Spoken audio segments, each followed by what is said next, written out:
नमस्कार, झारखंड समाचार में आप सबों का स्वागत है। आइए जानते हैं आज की ताजा मुख्य खबरों को।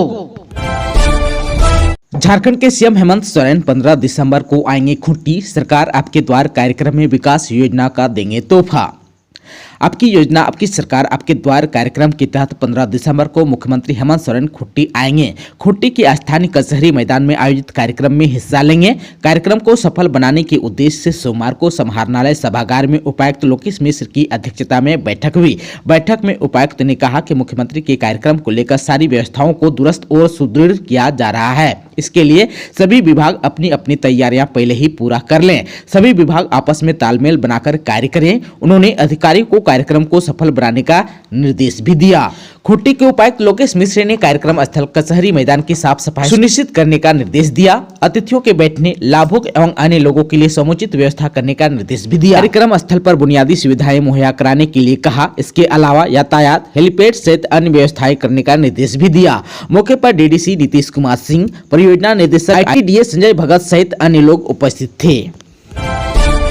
16 व 17 दिसंबर को होने वाली झारखंड सामान्य स्नातक योग्यताधारी संयुक्त प्रतियोगिता परीक्षा स्थगित।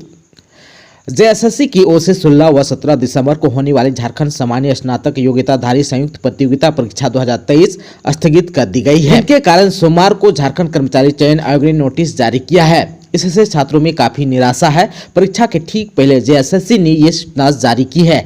JSSC ने इन तारीखों को परीक्षा के आयोजन को लेकर असमर्थता जाहिर की है। झारखंड के सीएम हेमंत सोरेन को ईडी का छठा समन, इस दिन हाजिर होने का दिया निर्देश। जाने क्या है पूरा मामला। झारखंड के सीएम हेमंत सोरेन को ईडी ने एक बार फिर समन भेजा है। यह मुख्यमंत्री को ईडी की ओर से भेजा गया छठा समन है। इस बार ईडी ने उन्हें 12 दिसंबर को हाजिर होने को निर्देश दिया है। इससे पहले उन्हें 5वां समन भेजकर 4 अक्टूबर को पूछताछ के लिए बुलाया गया था, लेकिन वे हाजिर नहीं हुए थे। अब तक भेजे गए 5 समन में सीएम एक बार फिर ईडी ऑफिस नहीं पहुंचे। बता दें कि ईडी सीएम हेमंत सोरेन को जमीन मामले में समन भेज रहा है। सीएम हेमंत सोरेन की ओर से ईडी के समन को सुप्रीम कोर्ट में चुनौती दी गई थी।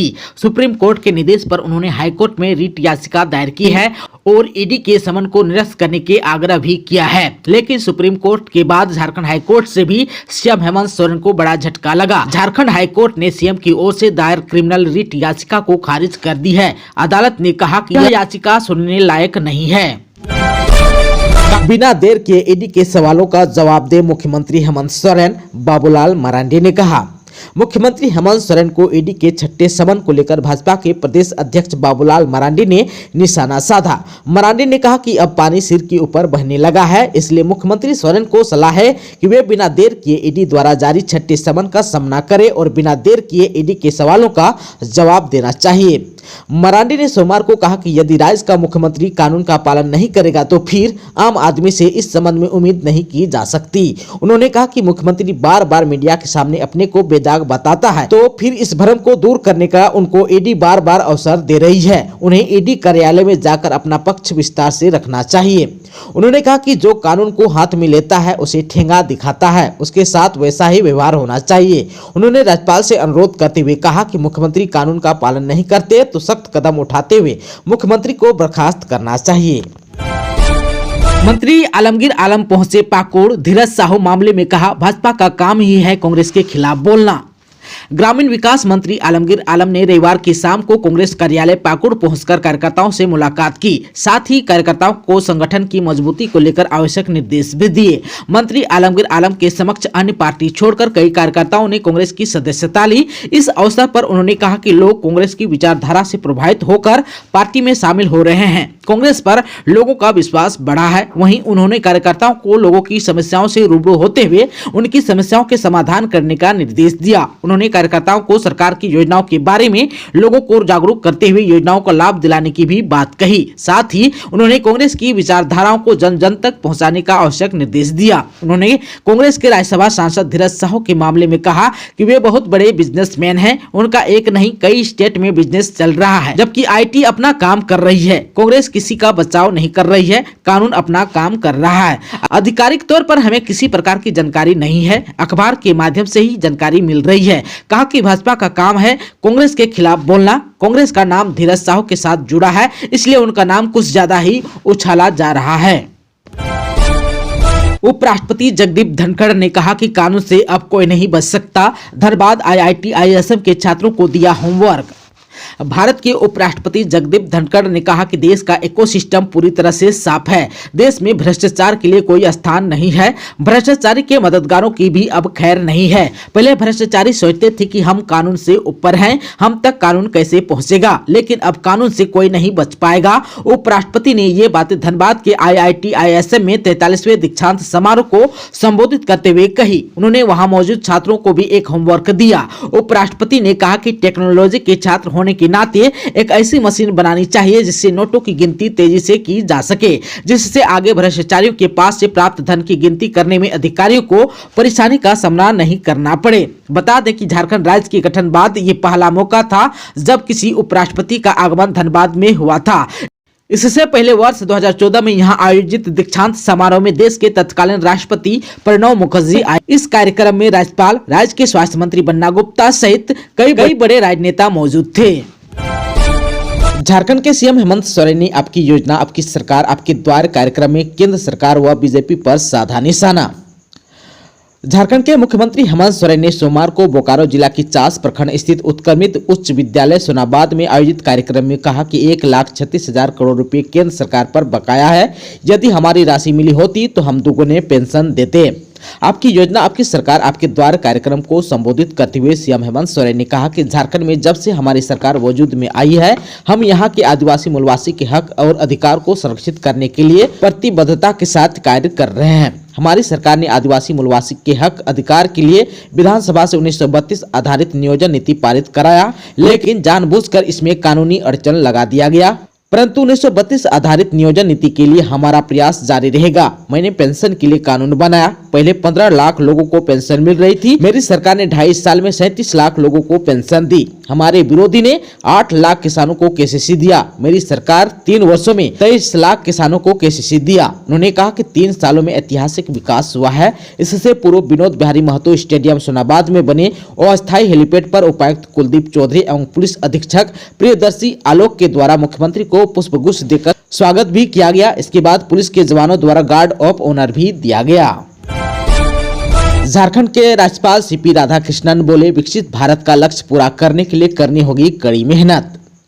प्रधानमंत्री नरेंद्र मोदी द्वारा शुरू किए गए विकसित भारत #2047 वॉइस ऑफ यूथ कार्यक्रम से झारखंड के राज्यपाल CP राधाकृष्णन राजभवन में शिक्षाविदों के साथ वीडियो कॉन्फ्रेंसिंग के माध्यम से जुड़े।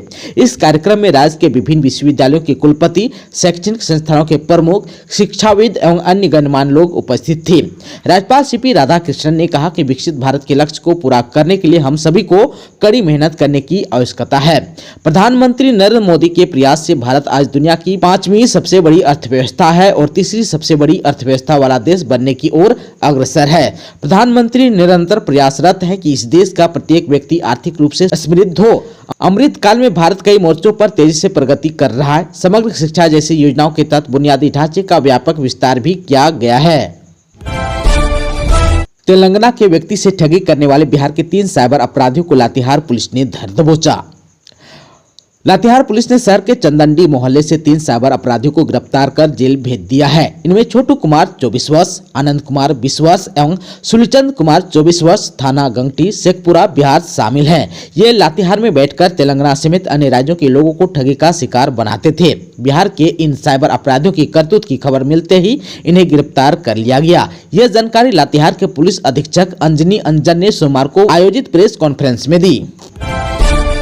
विधायक दशरथ गगराई ने मुख्यमंत्री आमंत्रण फुटबॉल प्रतियोगिता का किया उद्घाटन, खिलाड़ियों से की अपील। झारखंड के खेलकूद एवं युवा कार्य निदेशालय के सौजन्य से सरायकेला खरसावां जिला प्रशासन द्वारा आयोजित मुख्यमंत्री आमंत्रण फुटबॉल प्रतियोगिता का उद्घाटन करते हुए मुख्य अतिथि सह विधायक दशरथ गगराई ने कहा कि सरायकेला खरसावां जिले का खेलकूद एवं कला के क्षेत्र में स्वर्णिम इतिहास रहा है।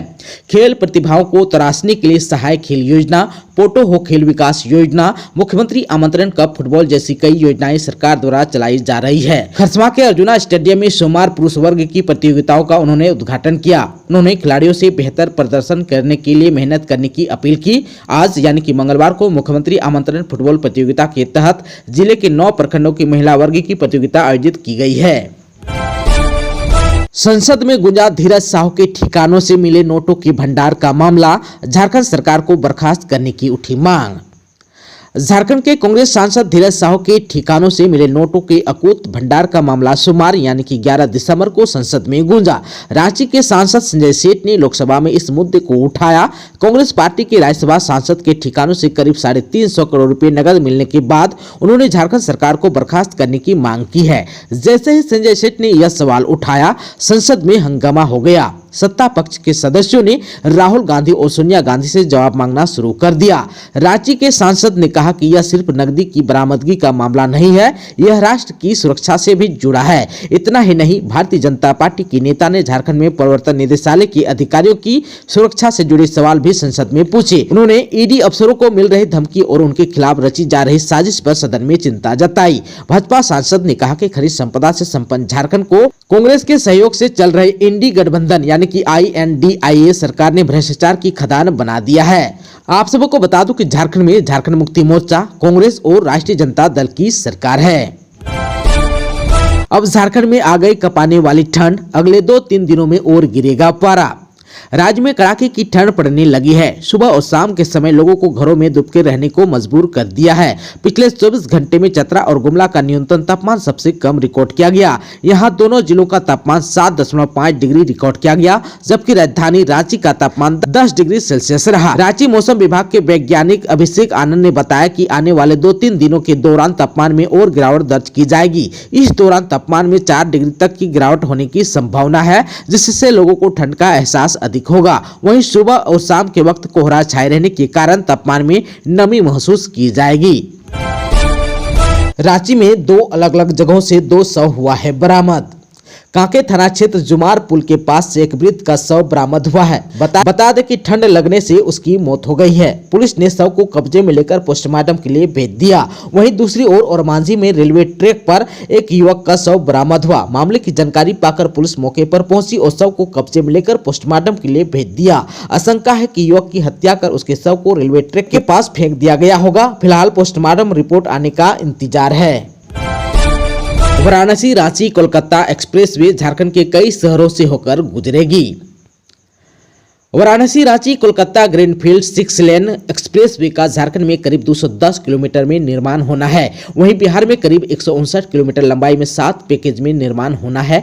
बिहार में नए साल तक निर्माण कार्य तेजी से शुरू होने की भी संभावना है, लेकिन झारखंड में प्रोजेक्ट का काम नहीं हो पा रहा है। आप सबको बता दूं कि भारतमाला परियोजना के तहत यहां से एक्सप्रेसवे बनना है। इसके लिए चतरा, हजारीबाग और बोकारो में वन भूमि के बदले में जमीन उपलब्ध करानी है, क्योंकि NHAI को सड़क परियोजना के लिए वन भूमि लेनी है। जितनी वन भूमि ली जाएगी प्रावधान के तहत उसकी एवज में उतनी ही गैर वन भूमि वन विभाग को उपलब्ध कराई जाएगी।